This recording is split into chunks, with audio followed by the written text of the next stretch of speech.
Bien, ¿qué son los servicios ambientales? Habíamos dicho que los servicios ambientales son esos bienes o servicios que la naturaleza nos proporciona, incluso comentamos, y es válido decirlo, de manera gratuita, y que el hombre pues utiliza para su beneficio, para subsistir, para satisfacer necesidades. Eso es lo que entendemos como servicios ambientales, ¿no? Como procesos ecológicos de los ecosistemas naturales que nos suministran una importante gama de servicios gratuitos, de los cuales además tanto el ser humano como las otras especies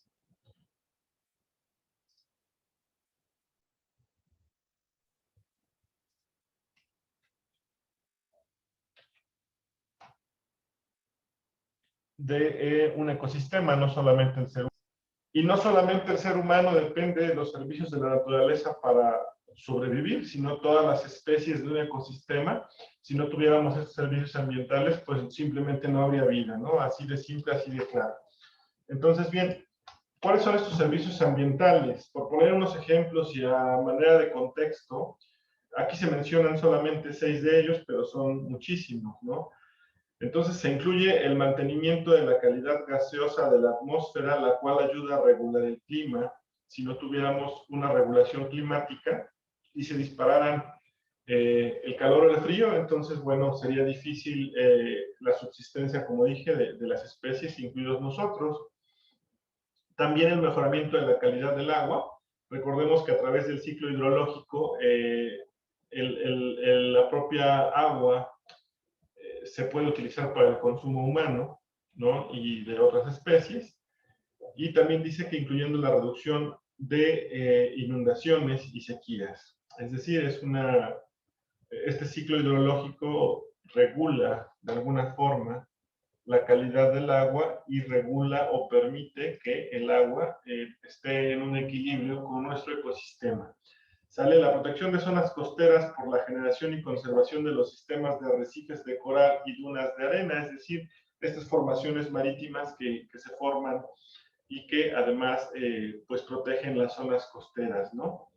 La generación y conservación de suelos fértiles, control de parásitos de cultivo y de vectores de enfermedades, es decir, esto permite de forma natural que se tenga tierra fértil para poder cultivar nuestros alimentos. Imagínense, sin ello, pues no podríamos comer productos del campo y por lo tanto, pues, ¿qué comeríamos, verdad?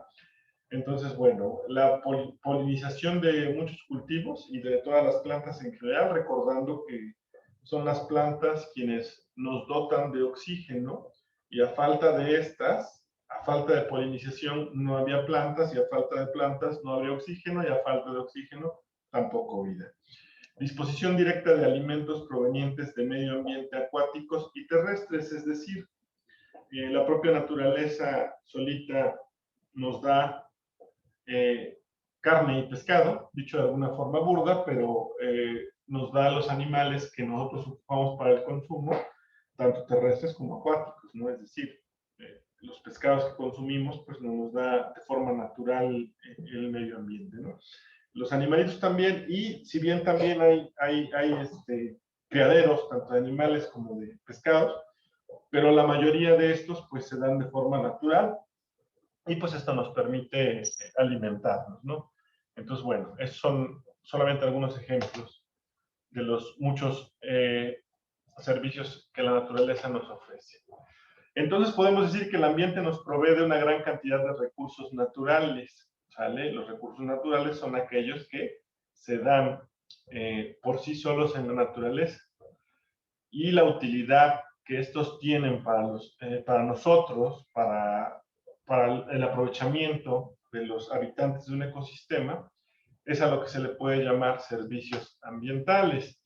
Ahora, de acuerdo al fin de estos servicios, se clasifican en servicios ambientales de soporte, de provisión, de regulación y culturales.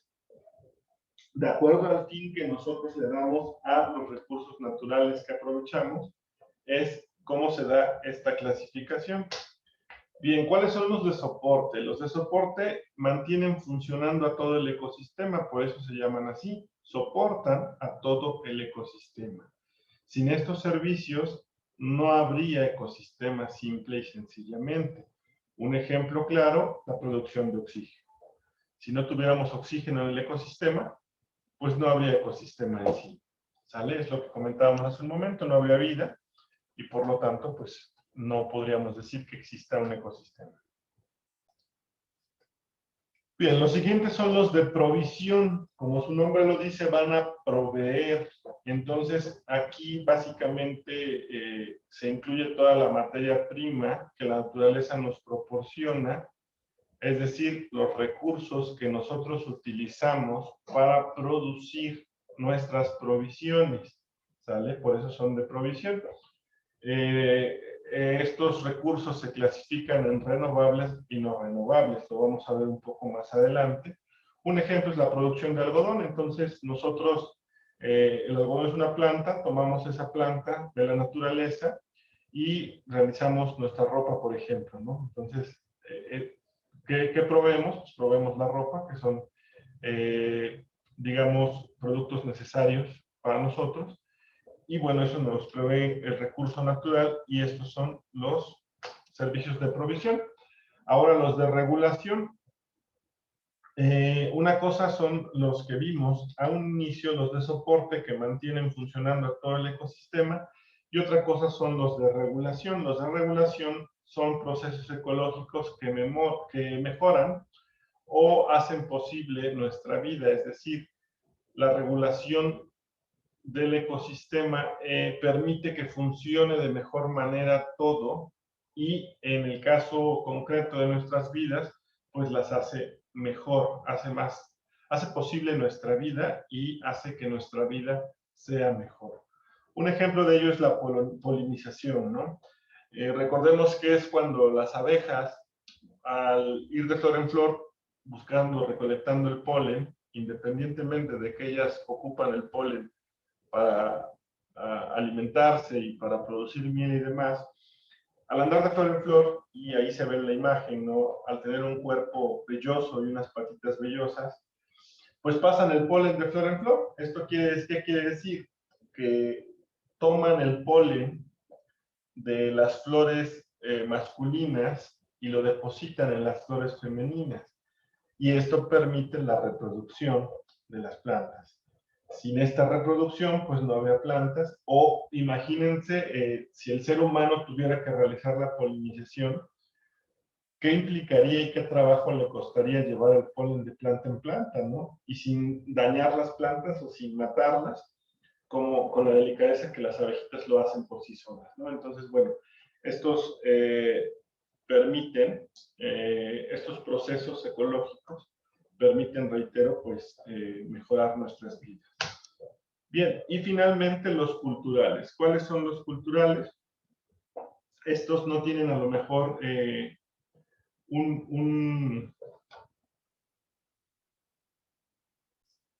les decía entonces, tal vez no son tan visibles como los anteriores que mencionamos, pero también son servicios que nos proporciona la naturaleza y tienen un valor o un beneficio no material.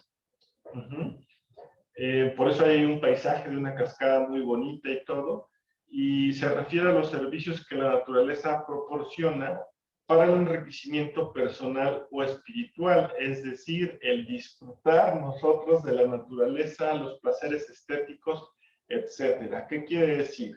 Si yo estoy muy estresado y de repente me voy a tomar unas vacaciones y veo paisajes padrísimos y entonces por ahí camino en las cascadas y todo, eso me da paz, me da tranquilidad, me desestresa, me pone de buenas, me llena de energía, etcétera, ¿no? Entonces todo esto, todos estos beneficios que tienen a nuestra persona o de forma espiritual que no son materiales, no son tangibles, a esto se refieren los servicios culturales, ¿vale? Puede ser, en este caso, como lo mencionamos, cuestiones recreativas o simplemente de disfrutar la naturaleza en cuanto a su estética, ¿no? Visualizar esos paisajes padrísimos y todo, y lo que eso implica para nosotros, a eso se refieren los servicios culturales. Ahora bien, todos los servicios ambientales los percibimos a través de los recursos que la naturaleza nos proporciona. Y los que sí son tangibles son los que normalmente nosotros utilizamos o transformamos con la finalidad de consumo o de beneficio. ¿Sale? ¿Cuáles son los recursos naturales entonces? Son todos los elementos que se dan de forma natural en el ecosistema y que nosotros los utilizamos para garantizar nuestro bienestar o desarrollo. Por ejemplo, agua, árboles, petróleo. Sin agua no habría vida, si no tomamos agua nos morimos. Árboles, además de que nos proporcionan por sí solos oxígeno, también utilizamos el árbol como materia prima para realizar muebles, para realizar papel o fabricar papel, entre muchas otras utilidades que le damos a los árboles. Y bueno, la madera en México no es muy común, pero en muchos países los ocupan para hacer casas, para construir casas. En fin, entonces nosotros utilizamos el producto que la naturaleza nos da y lo transformamos o lo utilizamos para nuestro aprovechamiento, ¿no? Y el petróleo, bueno, pues hablamos de energías, ¿no? A través de los derivados del petróleo, además de una amplia gama de productos como el plástico, que son también derivados del petróleo. Y entonces, bueno, esto es nada más a forma de ejemplo. ¿Por qué son importantes los recursos naturales? Porque, como dijimos, son los recursos que nos proporciona la naturaleza y que nosotros aprovechamos. Y los aprovechamos de alguna forma en un modo abusivo, ¿no? ¿Por qué son importantes? Porque sin ellos el ser humano tampoco podría existir, cumplen funciones vitales para el ser humano. Entonces, estos productos naturales nos permite que tanto los seres humanos podemos subsistir dentro de nuestro ecosistema. Entonces, sin ellos simplemente no podríamos subsistir o subsistiríamos de una forma sumamente precaria, pero aún en una forma precaria necesitaríamos transformar algunos recursos naturales para poder subsistir de cualquier forma, ¿no?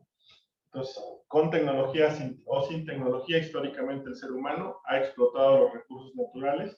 Obviamente, últimamente con la industria y todo, pues de una forma más abusiva y nos permite una vida mucho más cómoda que antes, pero siempre se han utilizado los recursos para subsistir. Entonces, en conclusión, los recursos naturales nos van a brindar o nos van a permitir satisfacer nuestras necesidades básicas para sobrevivir. ¿Cómo? ¿Cuáles son esas necesidades básicas? Pues alimento y utensilios o productos. ¿Sale? ¿Cuál es la otra cara de la moneda? Que el abuso en el uso, y hasta salió una rima, ¿no? El abuso en el uso de los recursos naturales va a tener un impacto negativo en el ecosistema. Y por eso es que estamos dañando tanto nuestros ecosistemas, porque no hacemos un uso moderado de los recursos naturales. Ahora bien, estos recursos naturales pueden clasificarse de muchas formas, pero la clasificación, entre comillas, simple, pero que abarca de una forma completa dichos recursos, es en recursos naturales renovables y no renovables. ¿Qué quiere decir esto? Aunque a simple vista pudiéramos entender los renovables como que los podemos obtener nuevamente de la naturaleza o fabricar o lo que sea, y los no renovables, pues los que ya no hay forma de recuperarlos o obtenerlos nuevamente. Así funciona, pero no es tan literal. ¿Qué quiere decir?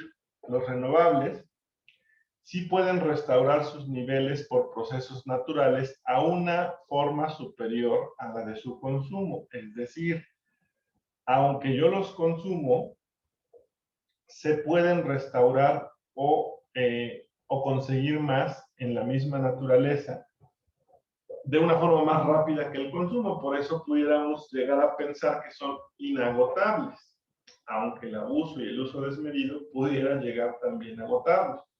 Pero hasta el momento se pueden obtener en una velocidad superior a su consumo. Por eso se dice que son renovables, ¿no? Para el mantenimiento de la vida, ya que la luz del sol, así como el aire, el agua o el suelo serían un ejemplo, ¿no? estos recursos renovables para el mantenimiento de la vida y el agua entre comillas, ¿no? Porque ya está comprobado que estamos terminando con el agua útil para el consumo humano, pero en teoría es renovable porque pues el agua está y el ciclo hidrológico genera más agua para nuestro consumo, no obstante, la contaminación, sobre todo que ha dañado los mantos acuíferos, está terminando con el agua consumible, pero de momento pudiéramos decir que el agua, la luz del sol, el aire, pues lo consumimos y sigue estando ahí y hay más, ¿no? Para el mismo consumo, pero ojo con el abuso, ¿no? Otro ejemplo de los recursos renovables sería los animales, los pescados en el agua, los árboles y las fuentes de energía limpia que son renovables. ¿Cómo es esto? Pues se genera a través de la fuerza del agua y presas, por ejemplo, electricidad, también a través del viento se genera con una especie de ventiladores gigantes y cuando van moviéndose se genera también energía limpia, ¿no? Entonces esto es renovable, lo podemos volver a generar o a cultivar o a producir, ¿sale? Pero ojo con el abuso, siempre el abuso va a dañar nuestro ecosistema, aún sean recursos renovables, ¿no? Y el uso irresponsable, como en el caso del agua, pues aunque no, si bien no hay un, no refiriéndonos únicamente al uso abusivo, que sí lo hay, también a la contaminación daña nuestro ecosistema, nuestros mantos acuíferos y nuestra agua. En el caso de los recursos no renovables, pues tenemos que no se pueden producir, cultivar, regenerar o reutilizar, ojo aquí, al menos no a un ritmo que se pueda aguantar su tasa de consumo. Esto quiere decir que los consumimos más rápido de lo que pudiéramos llegar a producirlos. No quiere decir que por ser no renovables sea imposible obtener más. Sí se puede obtener más, pero tardarían mucho tiempo en obtenerlos y los consumimos más rápido de lo que pudiéramos generar. ¿Sale? A eso se refiere con renovables y no renovables. Tiene que ver con el consumo. Entonces, la importancia en el alcance que tiene su uso como materias primas y fuentes de energía, ¿no? Un ejemplo de las fuentes de energía no renovables, y eso es diferente a las energías limpias, que deberíamos optar más por ellas porque se pueden volver a generar esta energía. En el caso de las no renovables se tiene el carbón, el gas natural y el petróleo. Algo chistoso que sucedió aquí en México con los famosos apagones que ocurrieron en todo el país, porque la CFE produce la electricidad a través de gas natural. ¿Qué pasa? El gas natural no es renovable, en primera, en segunda. El gas natural contamina porque para producir energía con gas contaminamos mucho más que la energía limpia, en este caso, que pudiera ser a través del viento, ¿no? Entonces, bueno, son los renovables porque imagínense, el petróleo se encuentra en el subsuelo desde hace cientos o miles de años. Para que yo pudiera volver a generar petróleo tendrían que pasar cientos o miles de años. Y el petróleo lo ocupamos para todo, ¿no? Para hacer algunos materiales o para gasolina y demás, ¿no? Para combustibles, los llamados combustibles fósiles. Pero esos combustibles fósiles surgieron después de cientos y miles de años y si yo me acabo los yacimientos de petróleo actuales, no voy a tener petróleo hasta dentro de cientos o miles de años después, ¿no? Entonces, por eso se considera no renovable. Y en el caso de la materia prima, pues los minerales y algunas rocas utilizadas, por ejemplo, para la construcción, ¿no? Cuando yo obtengo de las minas, extraigo, ¿no? Los minerales, los metales, las rocas, pues yo deshago un cerro, utilizo la roca para construir viviendas, por ejemplo, y está bien, ¿no? El ser humano ya tiene viviendas. Pero ¿dónde siembra un cerro, no? O ¿dónde siembra un árbol de piedras para tener más? No hay forma. Entonces son recursos que se pueden llegar a agotar y que no tenemos forma de producir o cultivar. Y en el caso del petróleo, poníamos el ejemplo, sí pudiera haber más petróleo, pero en cientos de miles de años. Entonces no se puede regenerar para aguantar la tasa de consumo. A eso se refieren los recursos no renovables y recursos renovables. No sé, chicos, si hasta aquí alguien tenga alguna duda. ¿No? Bueno, si no es así, hasta aquí la vamos a dejar por esta sesión. La próxima sesión continuamos, agradeciéndoles como siempre su atención y nos vemos en la próxima sesión. Que tengan buena